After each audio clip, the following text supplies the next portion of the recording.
علی ئەکبەر ویلایەتی لەگەڵ تارق عەزیز لە ژنێف دانیشن هەردووکیان بەرامبەر بەیەک زۆر بە جوانی پێەکەنی و جگەرەیە چروتی داگرساند و بڕیاری شەڕ ڕاگرتیان ڕاگرتووە و مەلیۆن و نیوەی کوژرا. زۆر باشە کاک سەلام، وەک لە پێشەکە وتم لە شەمەی داهاتوو هەشتی مانگی تریادی وەستانی شەڕی ئێران عێراق حەزم کرد بەشێکی بەرنامەکە تەرخانکەم بۆ ئەو یادەوەریە شەڕە درێژەی کە لە نێوان عێراق و ئێران بووە. بۆچی عێراق پێش ئێران دەست پێشخەری کرد بۆ ڕاگررتنی شەڕەکەی تر لە هەشتا و حوتەوەی تر بۆ هەشتا و هەشت عێراق دەست پێشخەری کرد، بەڵام دوجار خومەینی پیاڵە ژەهرەکەی نۆشیەوەی کە خۆی دەڵێت و شەڕەکە ڕاگیرە. عێراق زۆر هەوڵێدا شەڕەکە ڕابەسێت چونکە خەسارەت و زەرەری زۆر بوو، لە هەمان کاتە لە بیرت نەچێتن ئەو شەڕە بیخایاندایە و کاتە خاکی عێراق بەدەست ئێرانەوە بوو، ئێران خاکی عێراقی گرتو بوو، یعنی فاوی بەدەست بوو، پێنجوێنێ بەدەست بوو، بڵین هەڵەبجە و ئەو ناوانە ئەو دەور و بەرانە لە هەموو سنوورەکانی عێراق خاکی ئێران شاخ و داخی کوردستانیش بەدەست ئێرانەوە وەکو چیای گۆدۆ، کردەگۆ، منتیقی حاجۆمەران، چیای مامەندە، کۆچار و قەبری عوسمان و ئەمە هەمووی بەدەست ئێرانەوە بوو کاکە ئەم شەخانە ئەمە نەتەتوانی عێراق وەری بگرێتەوە. پێت بڵێم بۆیە داوای شەڕاگرتنیە کرد عێراق چونکە تەواو زەعیف بوو،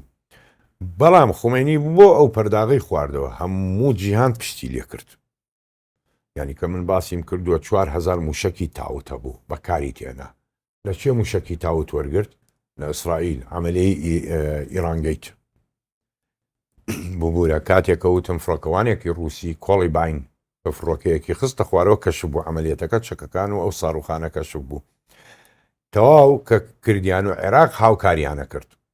بە هەموو جۆرێ بە مانگی دەستکرد. ئەمریکا خۆی لەناو شەڕەکە بوو، یعنی ناڵم شەڕێکرد بەڵام ژووری عەمەلیاتی عەسکەری کردبووە لە عێراق.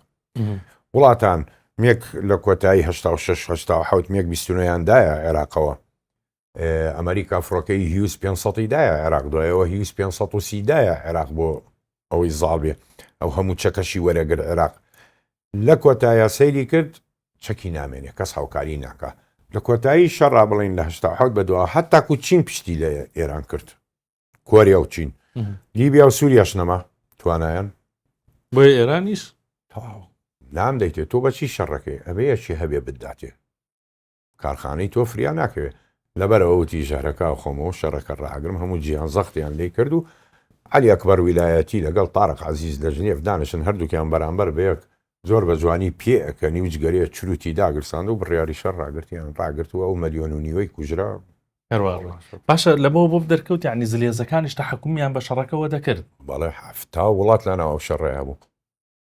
7 وڵات لە شەڕی جەنگی عێراق و ئێرانە بەشدارە بە پارە بە چەک بە قەرز بە هەموو جۆرێکی. ئیسرائیلی شەو کاتە ترسێکی لە عێراق هەبوو، عێراق زۆر بەخۆت بوو لێە ترسە ئەبێ عێراق بخاتە شەڕێکەوە تەواو لە ناوی بدا زەعیفی کاتەوە بیر لەوە نەکاتەوە عێراق جارێتتر بڕاتەوە.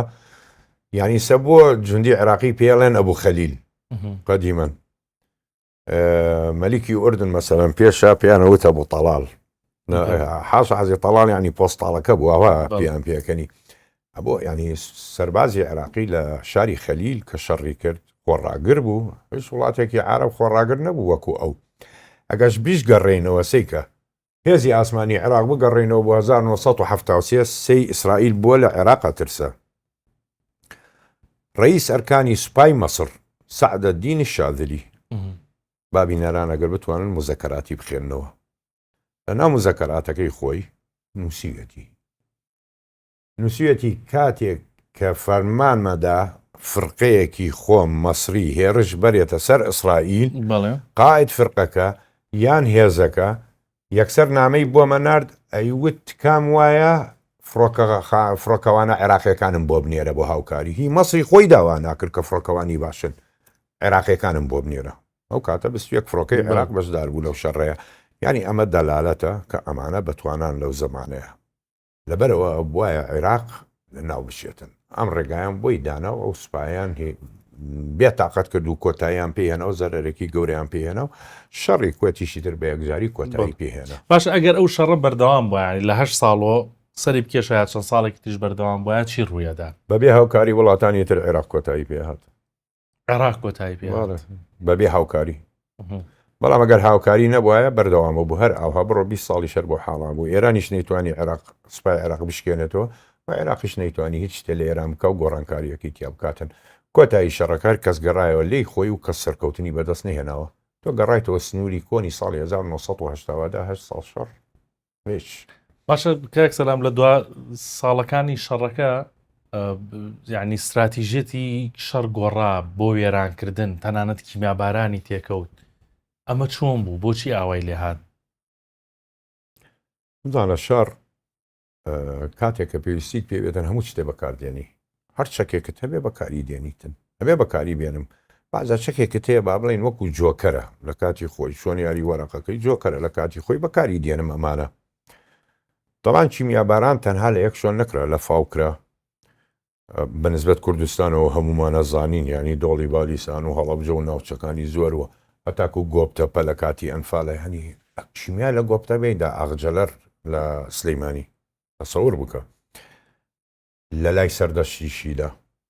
بەکاری هێنا بەس جۆری غازەکانی تەبعاً فەرقە کرد لە کاتێ بەکاری دێنێتن بۆ ئەو هێزە بە یەکجاری لە ناو بداتن و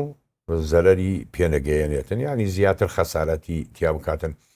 بەڵام شەڕ بڵێ فراوان ببێتەوە هەموو شتێ بەکاردێنیت جۆت لەوە نییە یان درێژە بکێشێ هەموو درێژە بخایانێت هەموو شتێ بەکاردێنیتن بڵێ باشە هەردوو لاودیان بردمانەوە کێ بردیەوە وایە هەردوو لا دۆڕا و کەس نەی بردەوە هەردوو لا دۆڕابوونا هەردوو لا دۆڕاوە چی برنەوەی چی هەردوو لە ئاهەنگی جێڕا و بردوومەتەوە چیت بردوێتەوە تۆ نەتوانی یەک بستێ لە خاکی ئەو یان ئەو شتە کۆنانەی بتەوێتن وەری بگریتەوە واتا برنەوەی چی نەخێر برنەوەی تیانە بوو بەڵام شەڕەکە بەو درێژخایە نییە لە نێوانە و دوو وڵاتە کاریگەری حتمما دروست کردووە لەسەر هەم عەقیدە هەم لایانی سەربازی ئەم دوو وڵاتە چی بوونە و کاریگەریانە ئەو کاریگەریانە بزانە چی بوو عێراقیەک هێزی زەوی خۆی بەخۆتر بکاتن لەگەڵ هێزی ئاسمانیا چونکە دوای جەنگی عێراق و ئێران عێراق بە تەمای فڕۆکەی میراژ 2000 بوو لە فەڕەنسا